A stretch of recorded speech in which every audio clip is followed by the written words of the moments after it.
बिस्मिल्लाहिर्रहमानिर्रहीम। अस्सलामुअलैकुम। Welcome to my channel cooking with Anam Fatima. आज हम बहुत ही ज़बरदस्त और फ्लेवरफुल से पुलाव की रेसिपी बनाएंगे, लेकिन ये पुलाव जो है ना वो सबको बहुत पसंद आने वाला है इंशाल्लाह। आज हम बनाएंगे चने की दाल का पुलाव और यकीन जाने ये बहुत ज़बरदस्त सी रेसिपी है। आप इसको रायते के साथ भी सर्व कर सकती हैं। अगर आपको आज की मेरी रेसिपी पसंद आए तो प्लीज़ चैनल को सब्सक्राइब ज़रूर कर लीजिएगा और बेल आइकन को प्रेस करना भी मत भूलिएगा। इससे ज़बरदस्त सी रेसिपीज़ का नोटिफिकेशन सबसे पहले आप तक पहुंचेगा। तो चलें इस फ्लेवरफुल मज़ेदार सी झटपट सी रेसिपी को बनाना स्टार्ट करते हैं।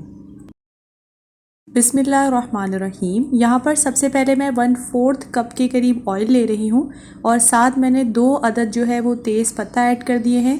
2 मीडियम साइज़ के दालचीनी के टुकड़े ऐड कर देंगे और साथ ही यहाँ पर हाफ़ टी स्पून के करीब लौंग ऐड कर देंगे। और लौंग ऐड करने के बाद मैंने इसमें ऐड की थी हाफ़ टी स्पून सौंफ और हाफ़ टी स्पून तकरीबन 5 से 6 काली मिर्चें जो मेरी वीडियो में नहीं आ सकी। और 1 टीस्पून ज़ीरे का मैंने ऐड कर दिया था, वाइट वाला ज़ीरा जो साबुत सफ़ेद ज़ीरा होता है। इसके बाद इन तमाम चीज़ों को हमें जो मसाले हैं उनका फ्लेवर एक्टिवेट करने के लिए इसको मीडियम टू लो फ्लेम पर थोड़ा सा कुक कर लेना है जब तक इनकी खुशबू नहीं आ जाती। ये मेरी वीडियो में नहीं आ सका इसलिए सॉरी, मैं आपको वर्बली इन्फॉर्म कर रही हूँ। अब बाद में मैंने इसमें ऐड की है 1 लार्ज साइज़ की प्याज जिसको मैं बारीक स्लाइस में कट कर चुकी हूँ। और थोड़ा सा इसको सॉफ्ट करने के बाद मैंने इसमें ऐड किया है लहसुन और अदरक का पेस्ट। 1 टेबलस्पून भर के मैंने इसमें ऐड कर दिया है लहसुन और अदरक का पेस्ट। अब इसको हमने कुक करना है 1 से 2 मिनट तक के लिए, जब तक लहसुन और अदरक जो है उसका कच्चापन ख़त्म नहीं हो जाता और ये गोल्डन ब्राउन नहीं हो जाता। मीडियम फ्लेम पर हम इसे कुक कर लेंगे। 2 मिनट तक हमने इसकी अच्छी तरीके से जो है वो भुनाई कर ली है और आप देखें इसका जो कलर है वो गोल्डन ब्राउन भी हो गया है। तो अब हम इसमें ऐड कर देंगे टमाटर। यहाँ पर मैं तकरीबन 3 मीडियम साइज़ के जो है वो टमाटर ऐड कर रही हूँ। इसी स्टेज पर अब हम टमाटरों को 1 से 2 मिनट तक के लिए जो है वो भून लेंगे। मैं अभी पानी ऐड डायरेक्ट नहीं करूँगी। 1 से 2 मिनट तक के लिए, जब तक टमाटर सॉफ्ट नहीं हो जाते तब तक हमने इसकी भुनाई करनी है। और ये देखें टमाटर अच्छे से सॉफ्ट हो चुके हैं। तो इस स्टेज पर अब मैं ऐड कर दूँगी 1/4 कप के करीब पानी और फिर दोबारा से हम इसको जो है वो कुक कर लेंगे। अच्छे से कुक करने के बाद इसमें मैं ऐड कर दूंगी कुछ स्पाइसेस, जिसमें धनिए का पाउडर है 1 टीस्पून, ज़ीरा पाउडर हाफ़ टी स्पून, हल्दी का पाउडर जाएगा इसमें हाफ़ टी स्पून, लाल मिर्चों का पाउडर 1 टीस्पून, कसूरी मेथी इसमें ऐड कर देंगे 1 टीस्पून ज़बरदस्त खुशबू के लिए। और इसके बाद मैंने नमक ऐड कर दिया है हस्बे ज़ायका, आप भी अपने टेस्ट के अकॉर्डिंग एडजस्ट कर लीजिएगा। मैं ये सारी चीज़ें आपको वर्बली इन्फॉर्म कर रही हूँ, उसके लिए सॉरी क्योंकि मेरी वीडियो में नहीं आ सका।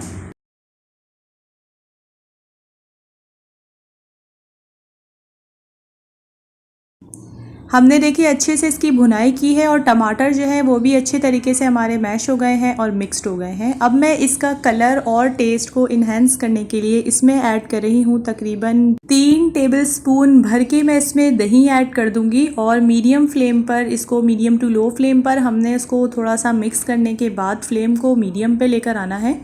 और अभी मैंने स्लो फ्लेम कर दी थी और अब देखें मीडियम फ्लेम पर इसका जो दही है उसका पानी थोड़ा सा जो है खुश्क हो जाए, ड्राई होने तक हम इसको 1 से 2 मिनट तक के लिए कुक कर लेंगे।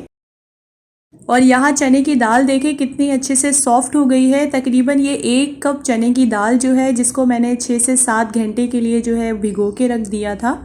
और आप ये देखें इसको ओवरनाइट भी भिगो के रख सकते हैं। इसको भिगोना लाजमी है ताकि जल्दी जल्दी जो ये टेंडर हो जाए और अच्छे से कुक हो जाए। अब मैं इसको थोड़ा सा इसी मसाले में जो है वो भून लूँगी तकरीबन 4 से 5 मिनट तक के लिए। ये देखिए दाल की भुनाई जो है वो हमने अच्छे तरीके से 4 से 5 मिनट तक के लिए कर ली है। अब मैं इसमें 1 गिलास भर के पानी का ऐड कर दूंगी। 1 कप दाल जो है उसमें मैंने देखे 1 गिलास के करीब जो है वो पानी ऐड कर दिया है और इसको अब मैं बॉयल आने तक के लिए कुक कर लूँगी। अब मीडियम फ्लेम पर इसको मैं कवर करके रख दूंगी तकरीबन 10 से 12 मिनट तक के लिए, या उस वक्त तक जब तक दाल जो है वो हमारी अच्छे से कुक नहीं हो जाती। तकरीबन 80 टू 90% हमारी दाल जो है वो कुक होनी चाहिए। और ये देखिए हमारी दाल काफ़ी अच्छे से जो है वो कुकड हो चुकी है। और यहाँ मैं आपको चेक करवा देती हूँ। ये देखिए तकरीबन 90% जो है वो हमारी दाल यहाँ पर कुक हो चुकी है और जो 10% रह जाएगी वो हम जब इसको दम देंगे तो इंशाल्लाह ये अच्छे से कुक हो जाएगी। हमने जो दाल में पानी ऐड किया था वो देखिए अच्छे से हमारा ड्राई हो गया था। अब इसके बाद मैं और 3 कप जो है वो पानी ऐड कर रही हूँ। ये देखिए मैं मेजरिंग कप यूज़ कर रही हूँ और साथ मैंने 1 टीस्पून अपने टेस्ट के अकॉर्डिंग जो है सॉल्ट ऐड कर दिया है। आप भी एडजस्ट कर लीजिएगा। हाफ़ टी स्पून इसमें ऐड कर देंगे हम गरम मसाला पाउडर। ये मैंने होममेड गरम मसाला पाउडर ऐड किया है। ज़बरदस्ती इससे खुशबू आती है। थोड़ा सा इसको बॉयल आने तक के लिए हम लोग कुक कर लेंगे। इसके बाद मैं इसमें बासमती राइस ऐड कर दूंगी, जिसको मैंने भिगो के रख दिया था 3 से 4 पानी में अच्छे से वॉश करने के बाद। तकरीबन 1 से आधा घंटा मैंने इसको भिगो दिया था।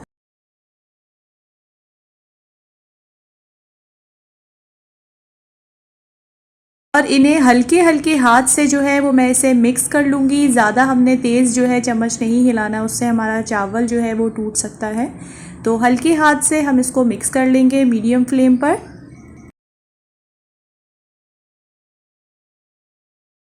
हरी मिर्ची ऐड कर रही हूँ मैं इसमें तकरीबन 4 से 5। और यहाँ देखिए हमारा जो पानी है वो काफ़ी अच्छे तरीके से ड्राई हो चुका है। तकरीबन हाफ़ या 1/4 कप के करीब पानी इसमें रहना चाहिए, बाकी पानी हमने ड्राई कर देना है। यहाँ देखिए चावल भी काफ़ी अच्छे से हमारे फूल चुके हैं। अब मैं इसको कवर करके छोड़ दूँगी मीडियम टू लो फ्लेम पर तकरीबन 8 से 10 मिनट तक के लिए। शुरू के जो 3 मिनट है उस पर मैंने फ्लेम थोड़ी मीडियम रखी थी, उसके बाद मैंने बिल्कुल लो फ्लेम पर इसको अच्छे से कवर किया है।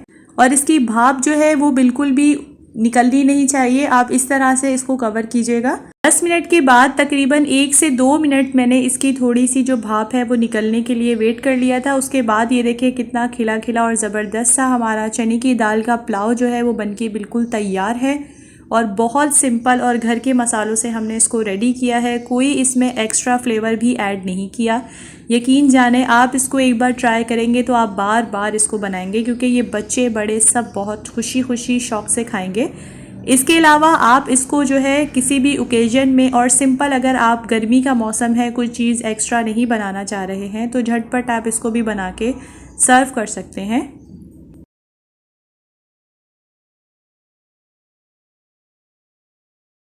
आप इसको किसी भी रायते के साथ, अपने फेवरेट रायते के साथ जो है वो सर्व कर सकते हैं। बूंदी रायते के साथ या मिक्स वेजिटेबल रायते के साथ या किसी भी जो भी आपको फेवरेट लगता है रायता, उसके साथ सर्व कीजिए। झटपट सी रेसिपी है। इसका टेस्ट बहुत ज़बरदस्त सा बनके तैयार होता है। हेल्दी रेसिपी है, बच्चे बड़े सबको पसंद आती है। आप बच्चों को लंच बॉक्स में भी ये दे सकती हैं। सैलेड, रायता, अचार रख लीजिएगा। बहुत ज़बरदस्त सा आपका डिनर या लंच जो है वो बनके तैयार हो जाएगा इंशाल्लाह। एक बार इसको ज़रूर ट्राई कीजिएगा, बहुत अच्छा बनके तैयार होता है। और मुझे फ़ीडबैक भी ज़रूर दिया करें, क्योंकि मुझे रहता है आप सबके फ़ीडबैक का इंतज़ार। और अगर अभी तक चैनल को सब्सक्राइब नहीं किया हुआ तो आप काइंडली चैनल को भी सब्सक्राइब कर लीजिएगा। और आज की अगर वीडियो पसंद आई हो तो आप इसको लाइक और शेयर अपनी फ्रेंड्स एंड फैमिली के साथ ज़रूर कर दिया करें। हम मिलेंगे इंशाल्लाह नेक्स्ट वीडियो में एक नई और ज़बरदस्त सी रेसिपी के साथ। तब तक के लिए बहुत बहुत ज़्यादा ख्याल रखिएगा और मुझे रखिएगा दुआओं में याद। टेक केयर, अल्लाह हाफ़िज़।